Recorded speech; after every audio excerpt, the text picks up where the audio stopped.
លោកហូរដ្ឋានិយាយថាកងទ័ពថៃបន្តឈ្លានពានទឹកដីកម្ពុជាដោយប្រើយុទ្ធសាស្ត្របំភាន់មតិសាធារណៈអន្តរជាតិ កងទ័ពថៃនៅតែបន្តធ្វើសកម្មភាពឈ្លានពានទឹកដីកម្ពុជាអត់អៀនខ្មាស់បើទោះបីមានក្រុមអ្នកអង្កេតការណ៍អន្តរកាល IOT កំពុងចុះអង្កេតការអនុវត្តបទជប់បាញ់យ៉ាងណាក៏ដោយនៅថ្ងៃទី13ខែតុលាឆ្នាំ2025នេះលោកហូរដ្ឋាអនុប្រធានគណៈបកផ្នែកអភិវឌ្ឍសេដ្ឋកិច្ចបានប្រាប់អង្គភាពព័ត៌មាន CNI TV អនឡាញថាបច្ចុប្បន្នកងទ័ពថៃ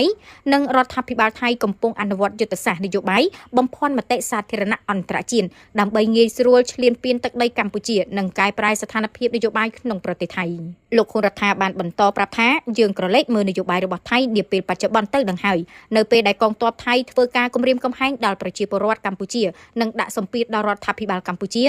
ដ្ឋាភិបាលថៃតែងតែធ្វើការបដិសេធមិនបានធ្វើបែបនោះឡើយជាពិសេសនាពេលចុងក្រោយថ្មីនេះនៅពេលដែលកងទ័ពថៃបានដាក់អោសានុវ៉ាន់នៅថ្ងៃទី10ខែតុលាឆ្នាំ2025កន្លងទៅនេះថានឹងធ្វើការដេញប្រជាពលរដ្ឋកម្ពុជាចេញពីភូមិជោគជ័យនិងភូមិប្រៃច័ន្ទឃុំអូបេជាន់ស្រុកអូជ្រៅខេត្តបន្ទាយមានជ័យដោយប្រើប្រាស់កងកម្លាំងប្រដាប់អាវុធចម្រុះរបស់ថៃក៏ប៉ុន្តែត្រូវបានរដ្ឋាភិបាលថៃបានបដិសេធថាមិនបានកំណត់ថ្ងៃអោសានុវ៉ាន់សម្រាប់ដេញពលរដ្ឋកម្ពុជានៅភូមិប្រៃច័ន្ទនិងភូមិជោគជ័យនោះទេបន្ទាប់ពីមានសំណួរប្រតិកម្មពីអន្តរជាតិជាពិសេសគឺប្រទេសសហរដ្ឋអាមេរិកជំរុញឲ្យប្រទេសថៃដោះស្រាយដោយសន្តិវិធីនិងសន្តិភាពជាមួយកម្ពុជាក្រោយពីរដ្ឋាភិបាលថៃធ្វើការបដិសេធមិនបានកំណត់ថ្ងៃអោសានុវ៉ាន់សម្រាប់ពលរដ្ឋកម្ពុជានៅភូមិប្រៃច័ន្ទនិងភូមិជោគជ័យកងទ័ពថៃចាប់ផ្ដើមធ្វើសកម្មភាពចូលឈូសឆាយដីស្រែចម្ការពលរដ្ឋកម្ពុជាស្ថិតនៅភូមិប្រៃច័ន្ទឃុំអូបៃជាន់ស្រុកអូជ្រៅខេត្តបន្ទាយមានជ័យដែលការរងសម្ពាធពីអន្តរជាតិត្រូវបានកាត់បន្ថយលោកហូរដ្ឋាបានប្រាប់បន្ថែមថានេះហើយជាយុទ្ធសាស្ត្រដែលពិបាកសម្រាប់ការទូតអន្តរជាតិនិងច្បាប់អន្តរជាតិដែលមានបំណងដោះស្រាយចំនួនព្រំដែនរវាងកម្ពុជាថៃឲ្យវិលទៅរកសភាពដើមវិញព្រោះតែនយោបាយបំភាន់មតិសាធារណៈរបស់ថៃ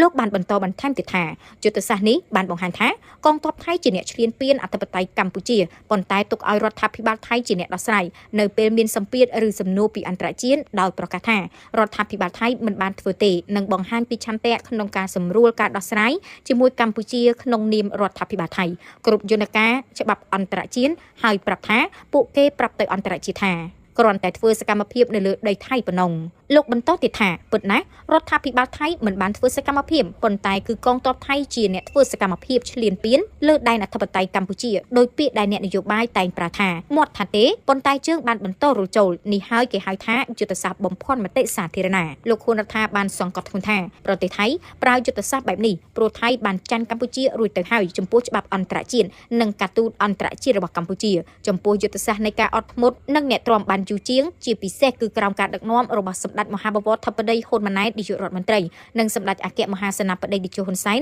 ប្រធានប្រសិទ្ធិកម្ពុជាដែលធ្វើឲ្យថៃស្ទើរមិនមានវិធីសាស្ត្រក្នុងការទប់ទល់ជាមួយកម្ពុជាលោកហ៊ុនរដ្ឋាបានបន្ថែមថាបញ្ហាទំនាស់ព្រំដែនមិនងាយនឹងធ្វើការដោះស្រាយទេព្រោះវាមិនខុសពីគ្នាអំពីការដោះស្រាយបញ្ហាព្រំដីរបស់ប្រជាពលរដ្ឋនោះទេគឺត្រូវការរដ្ឋធាតុផ្សំអង្គហេតុនិងគតិយុត្តច្បាប់ជាច្រើនព្រមទាំងផុសតាំងដើម្បីបញ្ជាក់នៅលើសំណុំរឿងដើម្បីដោះស្រាយនៅតុលាការប៉ុន្តែក្នុងកលៈទេសៈដែលតុលាការមិនទាន់បានកាត់ក្តីភាគីទាំងសងខាងគឺនៅតែទាមទារជារបស់ខ្លួនរៀងៗខ្លួនលោកបន្ថែមទៀតថាដូច្នេះកម្ពុជាត្រូវការអង្គហេតុអង្គច្បាប់ធាតុផ្សំនីតិវិធីនិងច្បាប់លក្ខណៈបញ្ជូនទៅតុលាការយុត្តិធម៌អន្តរជាតិ ICJ ដើម្បីផ្ដល់ភាពយុត្តិធម៌ជូនកម្ពុជាហើយយុទ្ធសាស្ត្រអត់ធ្មត់របស់សម្ដេចតេជោហ៊ុនសែនគឺជាយុទ្ធសាស្ត្រអស្ចារ្យបំផុតសម្រាប់ប្រមូលភស្តុតាងពីការឈ្លានពានថៃមកលើដែនអធិបតេយ្យកម្ពុជាមានសំណួរខ្លះសួរថាតើចំនួនព្រំដែនកម្ពុជាថៃមានរយៈពេលយូរទេលោកបានបញ្ជាក់ថាគឺមានរយៈពេលយូរហើយចំនួននេះគឺស្ថិតនៅត្រង់ថាអ្នកណាអាចទ្រាំបានយូរជាងគេហើយសេដ្ឋកិច្ចអ្នកណាល្អប្រសើរជាងគួរបញ្ជាក់ថាកងកម្លាំងចម្រុះថៃជាច្រើនប្រដាប់ដោយអាវុធបានបន្តសកម្មភាពរំលោភបំពានលើដែនអធិបតេយ្យភាពរបស់កម្ពុជាដោយលួចធ្វើការឈូសឆាយនៅតំបន់ភូមិប្រៃច័ន្ទឃុំអូបីជាន់ស្រុកអូជ្រៅខេត្តបន្ទាយមានជ័យនៅព្រឹកថ្ងៃទី13ខែតុលាឆ្នាំ2025នេះសកម្មភាពបំពានយ៉ាងកុសក្លឿនរបស់កងទ័ពកម្លាំងថៃនេះគឺបានធ្វើការឈូសឆាយនៅទីតាំងថ្មីប៉ែកខាងឆ្វេងពីទីតាំងចាស់ដែលថៃបានឈូសឆាយកាលពីពេលថ្មីៗនេះនៅភូមិប្រៃច័ន្ទដូចគ្នា